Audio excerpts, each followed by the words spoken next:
40 years ago this month, an American president took a risk, bringing together the leaders of two historic, bitter enemies for a high-stakes mission. Failure could have meant war, and yet Jimmy Carter and his team orchestrated an enduring agreement, the Camp David Accords, a successful first step for a region that is still in need of brave diplomats like the ones back in 1978. War after war after war. In the middle of the last century, Egypt and Israel spent decades fighting over territory and security. In 1978, Jimmy Carter, an evangelical Christian and second-year president, put his prestige on the line. A framework for peace in the Middle East. Carter wrote long and personal letters to the Israeli and Egyptian heads of state, begging the enemies to come to America and talk. The challenge is tremendous. They agreed, setting the stage for a negotiation at the president's wilderness residence, Camp David. At Camp David on a Maryland mountaintop. Almost never in our history has a president devoted so much time on a single problem. Carter studied psychological profiles of the men prepared by the CIA and State Department. Prime Minister Begin of Israel. Menachem Begin, a conservative who led a militant group at the nation's outset, had a loose grip on power. President Sadat of Egypt. Anwar Sadat, described by the CIA as a former revolutionary and ardent nationalist, known for his realism, political acumen, and capacity for surprising, courageous, and dramatic decisions. With two fierce adversaries, my father, National Security Advisor Zbigniew Brzezinski, advised the president, "You will have to control the proceedings from the outset." Carter did just that. At the request of President Carter, Begin is making no political statements. Negotiating with each other and not through the press. I said no interviews today, after Camp David. Carter's clampdown made what was happening inside a mystery to most reporters. Next to nothing of what they have said has got outside Camp David's barbed wire fences. The Israeli delegation is totally zipped up.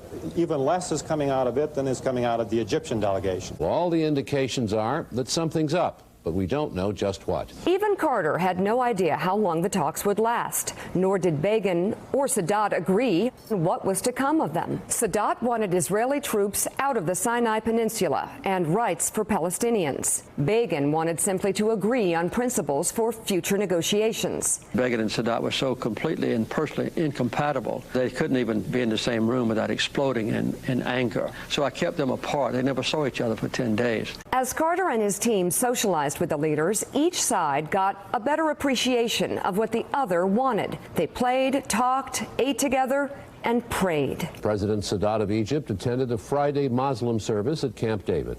The Jewish Sabbath began at sundown, which means Prime Minister Begin won't be working on temporal affairs, and President Carter will attend Baptist services at Camp David on Sunday morning. Dozens of American, Israeli, and Egyptian staffers and family members roamed Camp David's grounds. I was there with the president's daughter, Amy. But diplomacy is no picnic, even though it looked like it at times. Now, as the summit begins its second week, The advances made thus far might just simply evaporate. The talks stalled over the dismantling of Israeli settlements. They needed a break. Carter brought them to Gettysburg to see a place where two sides would kill each other by the thousands and then ultimately reconcile to live in peace. The three leaders were relaxed and jovial, seeming to confirm reports from inside Camp David that the informal atmosphere there had brought them all closer together. On the brink of failure, Carter approached Begin with a photograph, which he inscribed with love to each of the Israeli prime minister's grandchildren. Begin was so moved by the gesture that he said they would try one more time. The scene in the White House last night was almost unbelievable. The resulting deal removed Israeli troops from Sinai, ended hostilities, and opened the Suez Canal to the Israelis. The risks were high, but so was your determination. Let us promise each other that we shall do it earlier than between 3 months. The peace treaty between the countries would not be signed for another 6 months. Documents ending a 30-year state of war between Israel and Egypt. The photo op was the finale, not the beginning. A time when American leadership and hard-fought diplomacy led to an historic breakthrough on the world stage. Without any exaggeration, what he did constitutes one of the greatest achievements of our time. In the face of adversity and hostility, you have demonstrated the human value that can change history. What a remarkable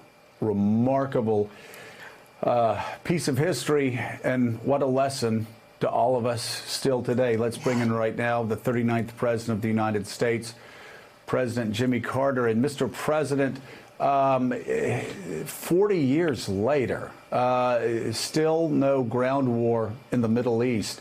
That's extraordinary in itself, but what do you believe are the greatest achievements of that time and the legacy of the Camp David Accords? Well, thank you, Joe. This morning, it's good to remember this 40 years ago, what happened. As a matter of fact, not a single word of a treaty between Israel and Egypt has been violated during that 40 years. They still had peace, although before Camp David agreement between Israel and Egypt, they had been at war 3 times against each other and despised each other still because they could remember things that happened in the war and the people that had been killed on both sides. So it's very gratifying to me to remember back in those days, and I hope that they'll continue to be at peace.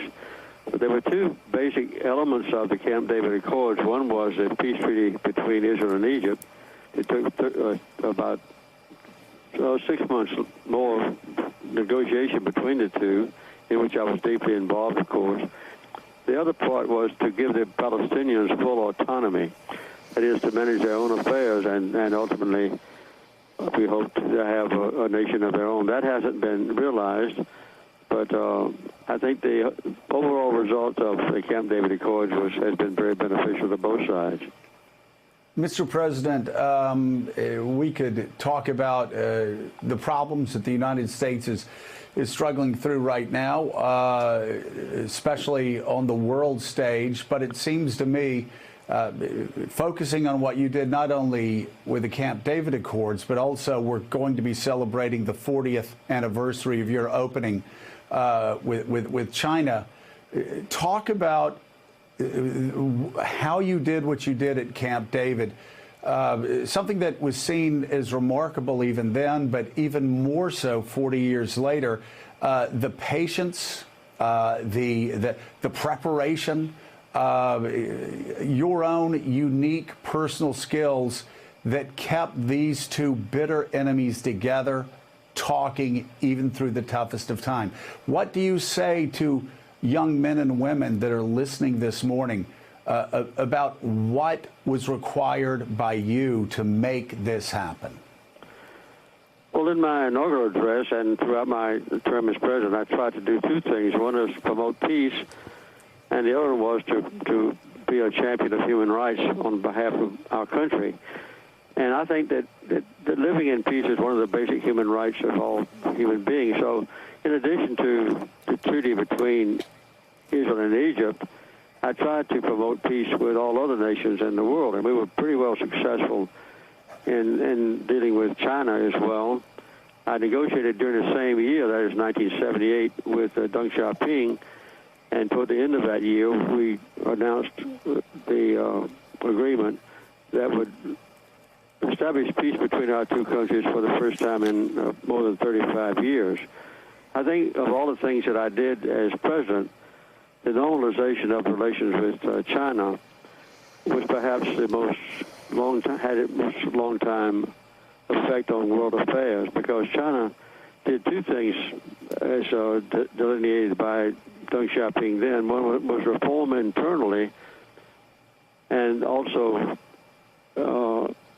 reach out to other nations around the world. So China's now become a very major factor in international affairs, and you know what's happened since they had free enterprise in China beginning a year after we had the agreement. So since 1979, China has never been at war with any other country, So peace has prevailed in the Far East,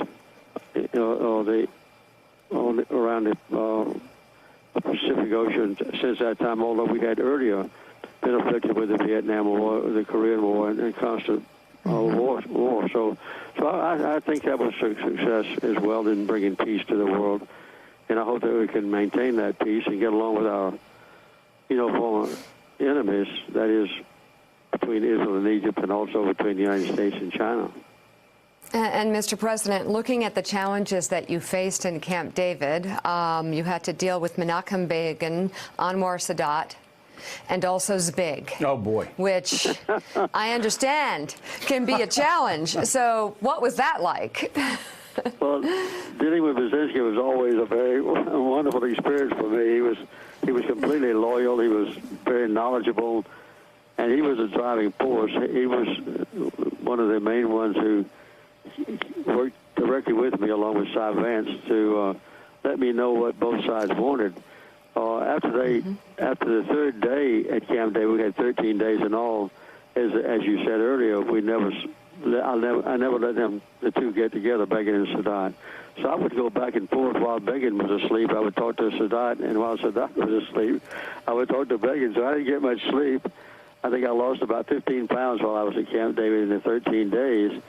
And but it was through people like Brzezinski who let me know what both sides wanted, and so I could try to accommodate them. What do you want for the Middle East over the next 40 years, Mr. President? Well, I want Israel and Egypt to stay at peace with each other. That's a key to the whole region. But I also want the Palestinians to have a chance to live a full and fruitful and enjoyable life. So that was one of the agreements that Begin finally accepted.